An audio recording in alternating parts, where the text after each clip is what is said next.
تستمر سلسلة في السيرة المؤصلة في السيرة المؤصلة.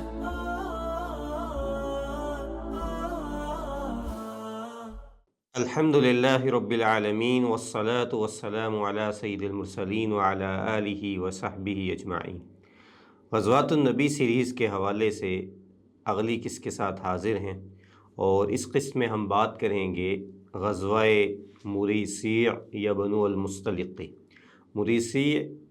یہ ایک چشمے کا نام ہے جو مکہ اور مدینہ کے درمیان وادی قدید کے پاس واقع ہے، اور مدینہ سے اس کا فاصلہ تقریباً 250 کلومیٹر، جبکہ مکہ سے اس کا فاصلہ 120-130 کلومیٹر کے آس پاس ہے۔ اور موجودہ لحاظ سے اگر آپ مکہ اور مدینہ کے طریق پہ موجود ہیں تو وادی ستارہ سے نکل کے آپ اس جگہ پہ جا سکتے ہیں۔ ابھی بھی یہاں پہ بئر المریسیع موجود ہے۔ اللہ کے نبی صلی اللہ علیہ وسلم کے دور میں یہاں پہ قبیلہ جو آباد تھا یہ بنو المصطلق تھا۔ بنو مصطلق قبیلہ بنو خزاعہ کا ایک فرع ہے، اس کی ایک شاخ تھی۔ بنو خزاعہ کا قبیلہ عمومی طور پہ مسلمانوں کا طرفدار تھا، اور اس کی وجہ یہ تھی کہ اس قبیلے نے اللہ کے نبی صلی اللہ علیہ وسلم کے دادا جان عبد المطلب سے آ کے مصالحت کی تھی، ایک معاہدہ کیا تھا، اور ان کے مقابل دوسرا جو قبیلہ تھا وہ بنو بکر تھا۔ تو جب اللہ کے نبی صلی اللہ علیہ وسلم مدینہ میں تشریف لائے تو اللہ کے نبی کے دادا جان کے معاہدے کی وجہ سے بنو خزاعہ نے اللہ کے نبی صلی اللہ علیہ وسلم کی سائڈ لی، جبکہ بنو بکر جو ہے وہ قریش مکہ کے حامی اور ان کے طرفدار بن گئے۔ لیکن ان میں سے یہ فرع جو تھی بنو المصطلق، یہ قریش مکہ کے حامی تھے۔ اللہ کے نبی صلی اللہ علیہ وسلم کو پتہ چلا کہ اس طرح یہ لوگ مسلمانوں کے خلاف جمع ہو رہے ہیں اور مسلمانوں کے خلاف سازش کر رہے ہیں۔ اب یہ واقعہ پیش کب آیا تو اس کے بارے میں مورخین کے درمیان اختلاف ہے کہ آیا یہ 5 ہجری میں پیش آیا یا 6 ہجری میں غزوہ احزاب اور بنو قریظہ کے بعد پیش آیا۔ جو مورخین یا اہل السیر 5 ہجری سے قبل کہتے ہیں تو ان کی دلیل یہ ہے کہ اس غزوہ کے متعلق ایک روایت موجود ہے کہ اس میں سیدنا سعد بن معاذ اور سعد بن عبادہ رضی اللہ تعالیٰ عنہما کے درمیان کسی معاملے میں تلخ کلامی ہو گئی تھی، اور سعد بن معاذ کے بارے میں یہ بات بالکل ثابت ہے کہ وہ غزوہ احزاب کے فوری بعد کچھ دنوں کے بعد وفات پا گئے تھے۔ تو اگر یہ روایت میں ان کا ذکر موجود ہے تو اس کا مطلب ہے کہ یہ 5 ہجری کا غزوہ احزاب سے قبل کا واقعہ ہے۔ جبکہ دوسری طرف اسی غزوہ میں ایک اور واقعہ پیش آیا جو کہ سیدہ عائشہ رضی اللہ تعالیٰ عنہ پہ تہمت کا معاملہ تھا، جسے واقعہ افک کہا جاتا ہے۔ تو اس میں اللہ کے نبی صلی اللہ علیہ وسلم نے سیدہ زینب بنت جحش رضی اللہ تعالیٰ عنہ جو ام المومنین تھی ان سے بھی سیدہ عائشہ کے بارے میں رائے لی تھی، اور بطور ام المومنین رائے لی تھی۔ تو ان لوگوں کا خیال ہے کہ یہ واقعہ جو ہے 5 ہجری کے بالکل آخر میں پیش آیا کہ ذی القعدہ یا ذی الحج 5 ہجری میں اللہ کے نبی نے سیدہ زینب سے نکاح کیا تھا، تو اس لیے یہ واقعہ جو ہے یہ احزاب کے بعد کا ہے۔ بہرحال دونوں گروہوں کے پاس اس کے دلائل موجود ہیں،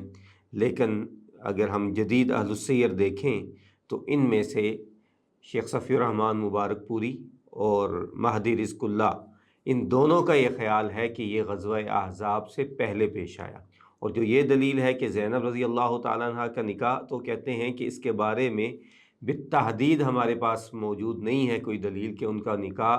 یہ جو ہے وہ ذی القعدہ یا ذی الحج میں ہوا تھا۔ ہو سکتا ہے کہ ان کا نکاح جو ہے وہ اس واقعے سے پہلے ہو چکا ہو، تو اس لحاظ سے اس غزوہ کی تاریخ شعبان 5 ہجری بنتی ہے۔ تو بنو مصطلق قبیلے کے جو سردار تھے حارث بن ابی ضرار، انہوں نے مسلمانوں کے خلاف ایک لشکر تیار کیا جس میں ان کا اپنا قبیلہ اور ارد گرد کے کئی اور قبائل بھی موجود تھے، ان کو جمع کیا۔ اللہ کے نبی صلی اللہ علیہ وسلم کو اس کی اطلاع ملی تو آپ نے ایک صحابی بریدہ بن حصیب الانصاری رضی اللہ تعالیٰ عنہ کو ان کی طرف روانہ کیا، جا کے ان کی خبر لے کے آئیں۔ وہ وہاں پہ گئے، انہوں نے حارث بن ابی ضرار سے ملاقات کی تو پتہ چلا کہ ایسا واقعہ حقیقت رکھتا ہے اور وہ لوگ مسلمانوں کے خلاف تیاری کر رہے ہیں۔ اللہ کے نبی صلی اللہ علیہ وسلم نے فوری طور پہ لشکر تیار کیا، اور 700 صحابہ کرام رضی اللہ تعالیٰ عنہ کے ساتھ اللہ کے نبی ان کی جانب روانہ ہوئے، اور آپ کا ارادہ یہ تھا کہ خفیہ طریقے سے ان کے اوپر جا کے حملہ کیا جائے۔ اللہ کے نبی صلی اللہ علیہ وسلم کو رستے میں ان کے قبیلے کا ایک جاسوس ملا، اس کو صحابہ کرام رضی اللہ تعالیٰ عنہم نے ہلاک کر دیا۔ تو جب یہ خبر ان تک پہنچی تو وہ لوگ جو ہے گھبرا گئے، اور ان کے جو حامی قبائل تھے وہ ان سے الگ ہو گئے۔ تو مریسی قبیلے پہ جا کے مسلمانوں کا ان کے ساتھ آمنا سامنا ہوا۔ بعض روایات کے مطابق لڑائی ہوئی، بعض روایات کے مطابق وہ لوگ فوری طور پہ فرار ہوئے، لیکن بہرحال مسلمانوں نے ان کا پیچھا کیا اور 10 کے قریب ان میں سے لوگ مارے گئے، اور بہت جلد یہ لوگ پیچھے ہٹ گئے، اور مسلمانوں نے ان کے اموال پہ قبضہ کر لیا، ان کے جو لوگ تھے ان کو غلام اور لونڈیاں بنا لیا، جن کی تعداد 200 کے قریب تھی۔ جبکہ جو مال غنیمت مسلمانوں کے پاس آیا، اس میں 2000 اونٹ، 5000 بکریاں اور کچھ سونا اور چاندی بھی تھا، جو اللہ کے نبی صلی اللہ علیہ وسلم نے مسلمان لشکر کے درمیان اسی چشمے کے اوپر ہی تقسیم کر دیا۔ تو یہ اس غزوے کے اہم واقعات ہیں، لیکن اس غزوہ کی اصل جو اہمیت ہے وہ اس کے بعد پیش آنے والے واقعات، جن میں سے سب سے پہلا واقعہ تو یہ ہے کہ اس غزوے میں حارث بن ابی ضرار جو اس قبیلے کے سردار تھے، ان کی بیٹی جویریہ رضی اللہ تعالی عنہا جو ہیں وہ لونڈی بن گئیں۔ ان کا خاوند مصافع بن صفوان، جس کا تعلق اسی قبیلے سے تھا، وہ اس لڑائی میں مارا گیا اور یہ بیوہ ہو گئی، اور یہ ثابت بن قیس رضی اللہ تعالی عنہ کے حصے میں آئیں، اور انہوں نے جوہیریہ رضی اللہ تعالی عنہ نے ثابت بن قیس رضی اللہ تعالی عنہ کے ساتھ مکاتبت کر لی، یعنی کہ یہ معاہدہ کر لیا کہ میں اتنی رقم آپ کو ادا کروں گی تو آپ مجھے آزاد کر دیں گے۔ ثابت بن قیس سے یہ مکاتبت کرنے کے بعد یہ اللہ کے نبی صلی اللہ علیہ وسلم کے پاس تشریف لائیں اور کہنے لگیں کہ آپ میری مدد کیجئے کیونکہ میں آزادی حاصل کرنا چاہتی ہوں۔ اللہ کے نبی صلی اللہ علیہ وسلم نے ان کو جو ہے اپنے نکاح میں لے لیا اور ان کے مکاتبت کی قیمت ثابت بن قیس کو ادا کر دی، اور یہ نکاح اس لحاظ سے بڑی اہمیت کا حامل ہے کہ اس کے بعد صحابہ کرام رضی اللہ تعالی عنہم نے 100 سے زائد ان کے جو غلام اور لونڈیاں بنائے تھے ان کو آزاد کر دیا، اور ان کا موقف یہ تھا کہ چونکہ اب اللہ کے نبی صلی اللہ علیہ وسلم کے سسرال بن چکے ہیں تو اس لیے اب ہم ان کو غلام یا لونڈیاں نہیں بنائیں گے، جس کی وجہ سے پورا کا پورا قبیلہ اکثر لوگ مسلمان ہو گئے، اور ان کے جو سردار جو سیدہ جویریہ کے والد بھی تھے حارث بن ابی ضرار، وہ بھی مسلمان ہو گئے اور بڑے اچھے مسلمان ثابت ہوئے۔ اور جویریہ رضی اللہ تعالیٰ عنہ اس کے بعد اللہ کے نبی کے نکاح میں رہیں، اور تقریباً 50 ہجری کے آس پاس انہوں نے وفات پائی اور مدینہ میں ہی وفات پائی، اور یہ بڑی عبادت گزار اور تہجد گزار قسم کی خاتون تھیں۔ ایک بار اللہ کے نبی صلی اللہ علیہ وسلم صبح فجر کے بعد آئے تو یہ بیٹھ کے ذکر کر رہی تھیں، تو اللہ کے نبی صلی اللہ علیہ وسلم نے پھر ان کو ایک دعا سکھائی کہ یہ دعا پڑھا کرو جو کہ تمہیں ذکر سے کفایت کر دے گی، جو کہ یہ تھی کہ سبحان اللہ و بحمدہ عدد خلقہ و رضا نفسہ و زینت عرشہ و مداد کلماتہ، یہ 3 بار پڑھو تو یہ تمہیں صبح کے سارے ذکر کے لیے کافی ہو جائے گی۔ تو بہرحال ایک تو یہ واقعہ پیش آیا، اور ایک دوسرا واقعہ یہ پیش آیا کہ اس میں ایک صحابی جو ہے وہ ایک انصاری کے ہاتھوں غلطی سے مارے گئے، انہوں نے اسے دشمن کا فرد سمجھ لیا، جن کا نام حشام بن سبابہ تھا۔ اب ان کا جو بھائی تھا مقیس بن سبابہ، جو وہ اللہ کے نبی کے پاس آیا اور دیت کا مطالبہ کیا، اللہ کے نبی نے دیت ادا کر دی، لیکن یہ مصر رہا کہ میں نے بدلہ بھی لینا ہے، حتیٰ کہ اس نے اس انصاری صحابی کو شہید کر دیا۔ اللہ کے نبی صلی اللہ علیہ وسلم کو پتہ چلا تو آپ نے ان کے خون کے حلال ہونے کا اعلان کیا، اور پھر فتح مکہ کے موقع پہ بھی جن کے بارے میں اللہ کے نبی نے کہا کہ ان کو ضرور قتل کرنا ہے، اس میں یہ مقیس بن سبابہ بھی تھا، جس کو بعد میں عبداللہ بن ابی نمیلہ جو ان کے قبیلے سے ہی تھے انہوں نے قتل کر دیا، اور اس طرح یہ معاملہ رفع دفع ہو گیا۔ غزوہ بنی مستلق سے واپسی پہ ایک اور واقعہ پیش آیا، اور وہ واقعہ یہ تھا کہ حجاجہ بن مسعود غفاری، یہ بنو غفار قبیلے سے تعلق رکھتے تھے اور سیدنا عمر کی خدمت پہ مامور تھے، یہ پانی بھر رہے تھے، تو ان کا سنان بن وبر ایک انصاری جو صحابی تھے ان کے ساتھ جھگڑا ہو گیا، اور دونوں کی بات آپس میں آگے بڑھ گئی، اور جو حجاجہ تھے انہوں نے آواز لگائی کہ یا معشر الانصار یا معشر المہاجرین، جبکہ ان کے مقابلے میں وہ سنان نے آواز لگائی کہ یا معشر الانصار، تو دونوں قبائل کے لوگ آ گئے اور تلخ کلامی ہونے لگی۔ اللہ کے نبی صلی اللہ علیہ وسلم کو پتہ چلا تو آپ فوری طور پہ اس جگہ پہ پہنچے، اور آپ وسلم کہنے لگے کہ بھئی تم لوگوں کو کیا ہو گیا ہے، یہ جاہلیت کی آوازیں میں کیوں سن رہا ہوں جبکہ میں تمہارے درمیان میں موجود ہوں؟ اور اس کے بعد اللہ کے نبی صلی اللہ علیہ وسلم اس بات پہ ناراض ہوئے اور دونوں گروہوں کو آپ نے الگ الگ کر دیا۔ اب اس جنگ میں اللہ کے نبی صلی اللہ علیہ وسلم کے ساتھ پہلی بار منافقین بھی شریک ہوئے تھے، جن کی سربراہی عبداللہ بن ابی کر رہا تھا۔ عبداللہ بن ابی کا ہم پہلے بھی تذکرہ کر چکے، اسے رئیس المنافقین کہا جاتا ہے۔ تو اس شخص کا تعارف یہ ہے کہ مسلمانوں کے ہجرت کرنے سے قبل انصار کے دونوں قبیلے اوس اور خزرج آپس میں لڑائی کرتے تھے، تو جنگ بیعاص کے بعد ان کی آپس میں صلح ہو گئی اور یہ اس چیز پہ متفق ہو گئے کہ عبداللہ بن ابی کی ہم تاج پوشی کریں گے، اس کو اپنا بادشاہ بنا لیں گے۔ لیکن اس سے پہلے ہی اللہ کے نبی صلی اللہ علیہ وسلم مدینہ میں پہنچ گئے، جس کی وجہ سے عبداللہ بن ابی کو بڑا اس چیز کا رنج پہنچا، اور یہ اس کا جو رنج تھا وہ ساری زندگی ختم نہ ہو سکا، اور وہ اللہ کے نبی صلی اللہ علیہ وسلم کا دشمن بن گیا، اور ہر موقع پہ اللہ کے نبی صلی اللہ علیہ وسلم کو اس نے تکلیف پہنچانے کی کوشش کی۔ بدر سے پہلے یہ مسلمان نہیں تھا، تو اللہ کے نبی صلی اللہ علیہ وسلم ایک بار اس کے پاس سے گزرے، آپ گدھے پہ سوار تھے، تو آپ کے گدھے اس کی کوئی دھول اڑی تو یہ کہ اس نے اپنے ناک پہ جو ہے وہ ہاتھ رکھ لیا یا کپڑا رکھ لیا اور کہنے لگا کہ دھول مجھ پہ مت اڑاؤ، بڑے یعنی بدتمیزانہ انداز میں۔ اس کے بعد اسی طرح ایک بار اللہ کے نبی صلی اللہ علیہ وسلم ایک مجلس میں شریک ہوئے، تو وہاں پہ یہ بھی موجود تھا، تو آپ نے ان لوگوں پہ قرآن مجید کی تلاوت فرمائی، تو کہنے لگا کہ یہ قرآن کی تلاوت ہمیں نہ سناؤ، یہ اپنے گھر میں جا کے یہ مجلس منعقد کیا کرو۔ اللہ کے نبی صلی اللہ علیہ وسلم یہ باتیں سن کے خاموش رہے۔ بدر کے بعد جب اس نے دیکھا کہ ہوا کا رخ بدل چکا ہے، تو اس نے مسلمان ہونے کا دعویٰ کر دیا، اور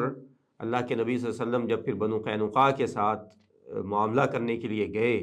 تو اس شخص نے بڑی بدتمیزی کے ساتھ اللہ کے نبی صلی اللہ علیہ وسلم کے ساتھ جو ہے وہ معاملہ کیا، اور آپ کو مجبور کر دیا کہ ان لوگوں کو قتل نہ کیا جائے بلکہ جلا وطن کیا جائے۔ پھر اس کے بعد احد کے بارے میں ہم گفتگو کر چکے کہ کیسے اس نے مسلمانوں کو دھوکہ دینے کی کوشش کی، اور احد کے بعد بھی مسلمانوں کو باقاعدہ طعنے دیے کہ اگر تم نہ نکلتے تو تمہارا یہ نقصان نہ ہوتا۔ اور اسی طرح احد سے پہلے اس کا معمول تھا کہ اللہ کے نبی صلی اللہ علیہ وسلم جب جمعے کے دن آتے تو جمعے سے پہلے اٹھ کے کھڑا ہو جاتا اور لوگوں کو کہتا کہ دیکھو یہ ہمارے پاس جو ہے مکہ سے آئے، یہ اللہ کے نبی ہیں، ان کے ذریعے اللہ نے ہمیں عزت دی ہے، تو تم لوگ ان کی مدد کرو، ان کی قوت بن جاؤ اور ان کا ساتھ دیا کرو۔ اللہ کے نبی صلی اللہ علیہ وسلم یہ سب کچھ خاموشی سے دیکھتے رہے۔ احد کے بعد جب اس نے یہ دوبارہ یہ معاملہ کیا تو صحابہ کرام نے کچھ نے اس کو کپڑوں سے کھینچا اور اس کو پکڑ لیا، تو یہ غصے میں بڑبڑاتا ہوا مسجد سے نکلنے لگا، تو دروازے پہ اسے ایک انصاری صحابی ملے تو کہنے لگے کہ تم واپس آؤ، میں اللہ کے نبی سے کہتا ہوں کہ تمہارے لیے دعا کریں اور مغفرت کی دعا کریں۔ تو کہنے لگا کہ مجھے محمد صلی اللہ علیہ وسلم کی مغفرت کی دعا کی ضرورت نہیں ہے، اور یہ کہہ کے نکل گیا۔ تو اللہ تعالیٰ نے یہ سارے جو ہے وہ معاملات قرآن مجید میں ان کی طرف اشارہ بھی کیا ہے۔ اسی طرح بنو نذیر قبیلے کا جب معاملہ پیش آیا تو اس وقت بھی اس نے بنو نذیر کو جا کے حوصلہ دیا کہ محمد کون ہوتا ہے تمہیں مدینہ سے نکالنے والا، ہم لوگ اور بنو قریظہ تمہاری مدد کے لیے اور بنو غطفان کافی ہیں، لیکن ان کی مدد بھی یہ نہ کر سکا۔ اب اس جنگ میں یہ مسلمانوں کے ساتھ روانہ ہوا۔ جب اس معاملے کو اس نے دیکھا کہ اس طرح انصار اور مہاجرین کے درمیان جنگ ہوئی ہے تو اس کو بھڑکانے لگا، اور انصار کو مخاطب ہو کے کہنے لگا کہ تم لوگوں نے ہی اس کو عزت دی ہوئی ہے، یہ تم نے ذلیل ترین آدمی کو معزز ترین بنا دیا ہے، اگر میرا بس چلے تو اس کو مدینہ سے نکال دوں اور اس کے ساتھیوں کو بھی نکال دوں۔ اب یہ بات سیدنا زید بن ارقم رضی اللہ تعالیٰ عنہ سن رہے تھے، جو کہ ایک کم سن صحابی تھے، تو وہ فوری طور پہ اللہ کے نبی صلی اللہ علیہ وسلم کے پاس پہنچے اور آپ کے گوش گزار ساری بات کر دی۔ اللہ کے نبی صلی اللہ علیہ وسلم نے ان کی بات کو سنا، تو اب کسی طرح عبداللہ بن ابی کو یہ معلوم ہو گیا کہ اللہ کے نبی کو اس بات کا پتہ چل گیا ہے، تو فوراً اللہ کے نبی کے پاس آیا اور کہنے لگا کہ اللہ کے نبی صلی اللہ علیہ وسلم میں نے ایسی کوئی بات نہیں کی ہے، یہ بچے کو وہم ہو گیا ہے۔ اللہ کے نبی بھی خاموش ہو گئے۔ اب منافقین کی عادات کا اللہ تعالیٰ نے قرآن مجید میں پھر بڑا تجزیہ کیا ہے کہ جب اللہ کے نبی صلی اللہ علیہ وسلم اسی طرح زینب بنت جہش کے ساتھ نکاح میں آئے، تو زینب بنت جہش پہلے زید بن حارثہ کے نکاح میں تھیں، جو اللہ کے نبی کے منہ بولے بیٹے تھے، اور قرآن مجید نے بعد میں یہ رشتہ حرام قرار دے دیا اور سیدنا زید بن حارثہ نے ان کو طلاق دی۔ تو اللہ تعالیٰ نے جبرائیل علیہ السلام کے ذریعے اطلاع دی کہ زینب بنت جہش آپ کے نکاح میں آ گئی ہے، تو اس کے بارے میں انہوں نے بڑا پروپیگنڈا کیا کہ نعوذ باللہ اللہ کے نبی صلی اللہ علیہ وسلم کو اپنی بہو پسند آ گئی اور آپ کی اس پہ بری نظر تھی، تو اسی لیے زید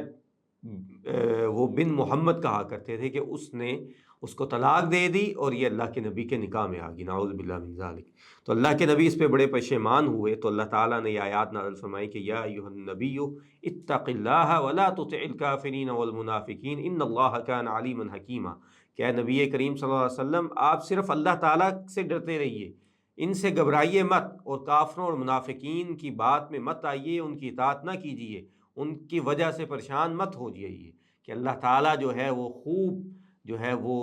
جاننے والا اور حکمت والا ہے۔ تو اسی طرح یہ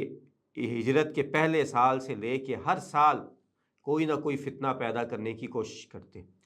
اور اسی طرح جب بھی جنگ کے لیے نکلتے تو اس میں بھی پریشانی کا سبب بنتے۔ تو اللہ تعالیٰ نے اس کی طرف اشارہ کیا ہے کہ لو خرجوا فیکم ما زادوکم الا خبالا ولا اوضعوا خلالکم یبغونکم الفتنہ وفیکم سماعون لهم واللہ علیم بالظالمین، کہ اگر وہ تمہارے ساتھ نکلتے ہیں تو سوائے نقصان کے تمہارا کوئی فائدہ نہیں ہوتا، اور وہ کوشش کرتے ہیں کہ تم کو فتنے میں ڈال دیں، اور تمہارے بیچ میں جو ہے وہ فساد پھیلانے کی کوششیں کرتے ہیں، اور تم میں ان کے لوگ موجود ہیں جو کہ جاسوسی کرتے ہیں، اور اللہ تعالیٰ فرماتے ہیں کہ میں ان کو خوب جانتا ہوں، اور جو ان میں ایسے لوگ ہیں جو کہ ظلم کرنے والے ہیں۔ اسی طرح اللہ تعالیٰ نے فرمایا کہ وَلَا يَرَوْنَ أَنَّهُمْ يَفْتُنُونَ فِي كُلِّ عَامٍ مَرَّةً أَوْ مَرَّتَيْنِ، کہ کیا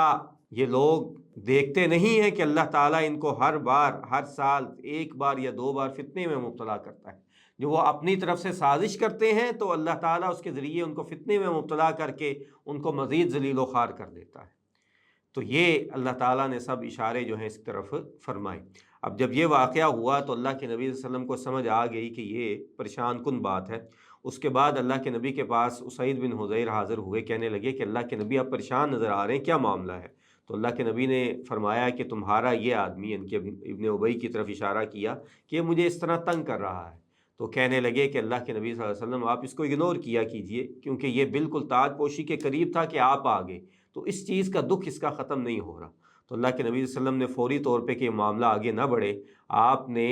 دن کے وقت ہی کوچ کرنے کا حکم دے دیا، اور یہ وہ وقت تھا جب عمومی طور پہ اللہ کے نبی کوچ نہیں کیا کرتے تھے۔ آپ سارا دن چلتے رہے اور ساری رات بھی سفر جاری رکھا، حتیٰ کہ اگلے دن دھوپ نکل آئی تب بھی سفر جاری رکھا، اور مقصد کیا تھا کہ یہ لوگ آپس میں بات نہ کریں، اور اسی طرح جو ہے وہ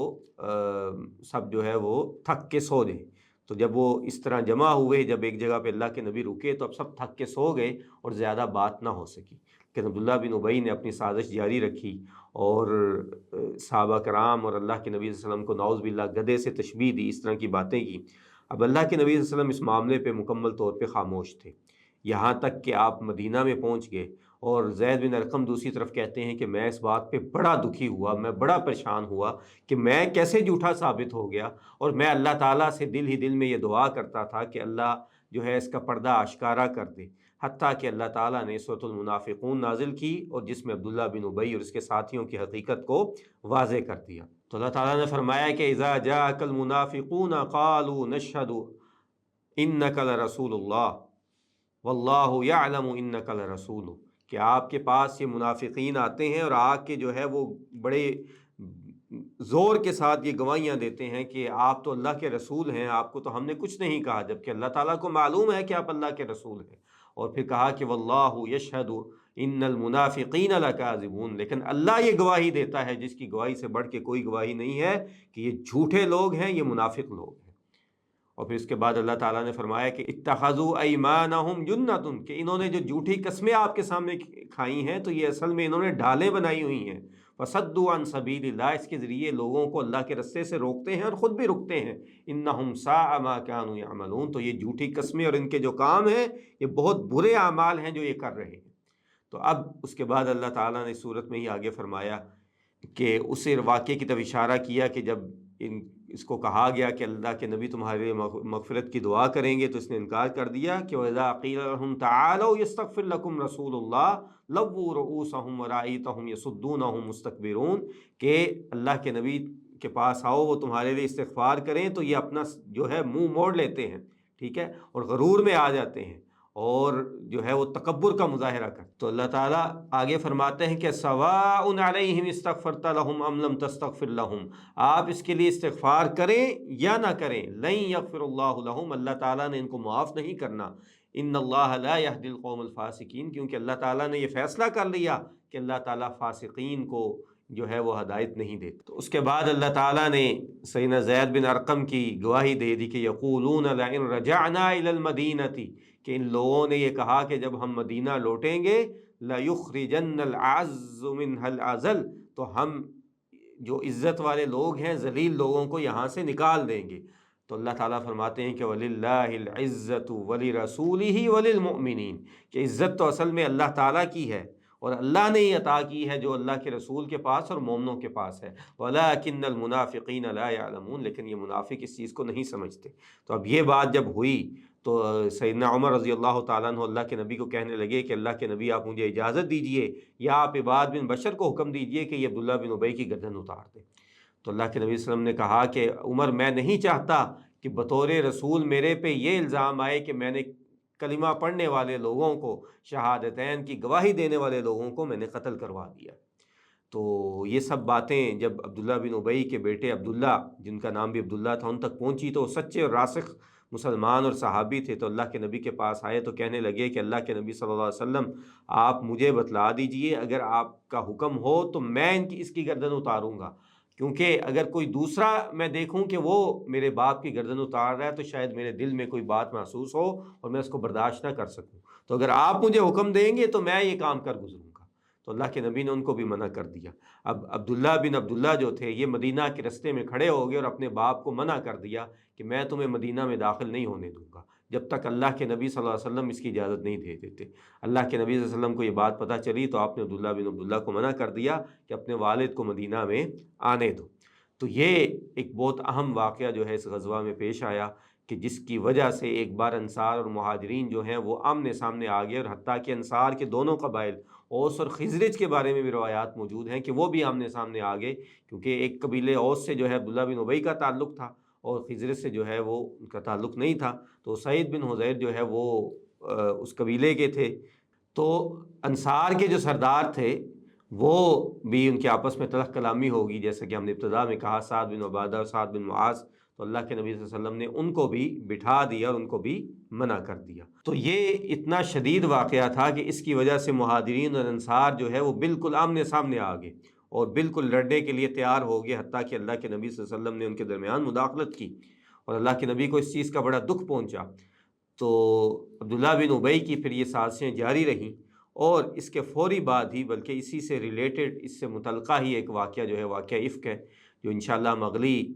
قسط میں دیکھیں گے کہ وہ بھی اسی جنگ سے واپسی پہ پیش آیا کہ کس طرح سیدہ عائشہ رضی اللہ تعالیٰ عنہا پہ تہمت لگائی گئی اور کس طرح منافقین نے پروپیگنڈا پھیلایا اور اللہ کے نبی صلی اللہ علیہ وسلم کی زوجہ کے متعلق بدکاری کے الزامات لگائے، اور اس سے پہلے وہ سیدہ زینب پہ اور اللہ کے نبی کی عزتوں پہ حملہ کر چکے تھے، اور اب جو ہے انہوں نے سیدہ عائشہ رضی اللہ تعالیٰ عنہ کی عزت پہ حملہ کیا، اور اللہ کے نبی صلی اللہ علیہ وسلم اس پہ بڑے پریشان رہے، اور جب تک جو ہے سورۃ النور کی آیات برات نازل نہیں ہوئیں اللہ کے نبی صلی اللہ علیہ وسلم جو ہیں وہ بڑے پریشان رہے، سیدہ عائشہ پریشان رہیں، تو پھر اللہ تعالیٰ نے حتیٰ کہ جو ہے ان کا یہ